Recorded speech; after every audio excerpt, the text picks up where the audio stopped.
সব ছাত্রই ভালো নম্বর পায় না, কিন্তু একজন ভালো শিক্ষক চাইলে সবচেয়ে দুর্বল ছাত্রটাও একদিন সবার সেরা হতে পারে। এটা হলো স্যারের বিশ্বাস। মোহিত ছিল ক্লাসের সবচেয়ে দুর্বল ছাত্র। প্রতিটা পরীক্ষায় সে ফেল করত। তার বন্ধুরা হাসাহাসি করত। আত্মীয়রা তাকে বলতো ওর দিয়ে কিচ্ছু হবে না। মোহিত ধীরে ধীরে চুপচাপ হয়ে গেল। একদিন গণিত ক্লাসে স্যার তাকে দাঁড় করিয়ে বললেন, তুমি সব সময় শেষ বেঞ্চে কেন বসো? মোহিত মাথা নিচু করে বলল, স্যার, আমি তো কিছুই পারি না। স্যার তখন একটু মুচকি হেসে বললেন, পারো না, না চেষ্টা করো না?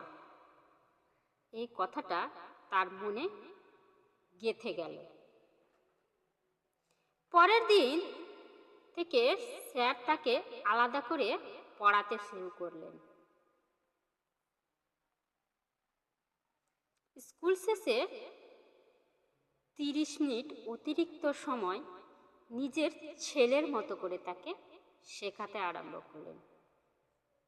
কেউ বিশ্বাস করেনি, কিন্তু স্যার বিশ্বাস করেছিলেন। মোহিত ধীরে ধীরে একটু একটু করে বদলাতে লাগলো। তার ভয় কমল, আত্মবিশ্বাস বাড়ল। প্রথমবার পরীক্ষায় সে পাস করল। তার চোখে জল এলো। স্যারের চোখেও হাসি। বছরের শেষে রেজাল্ট বের হলো।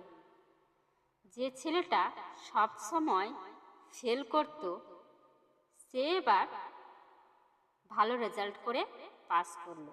সবাই তখন অবাক হয়ে গেল। কিন্তু স্যার শুধু বললেন, আমি জানতাম তুমি পারবেই। একজন শিক্ষক যদি তোমার উপর বিশ্বাস রাখে, তাহলে দুনিয়ার কোনো ব্যর্থতাই তোমাকে হারাতে পারবে না। কারণ একজন স্যার বা ম্যাম মানেই দ্বিতীয় বাবা মা। এতক্ষণ পর্যন্ত আমার ভিডিওটা দেখার জন্য সবাইকে অসংখ্য অসংখ্য ধন্যবাদ। ভিডিওটা ভালো লাগলে অবশ্যই লাইক, কমেন্ট ও সাবস্ক্রাইব করে পাশে থাকবে।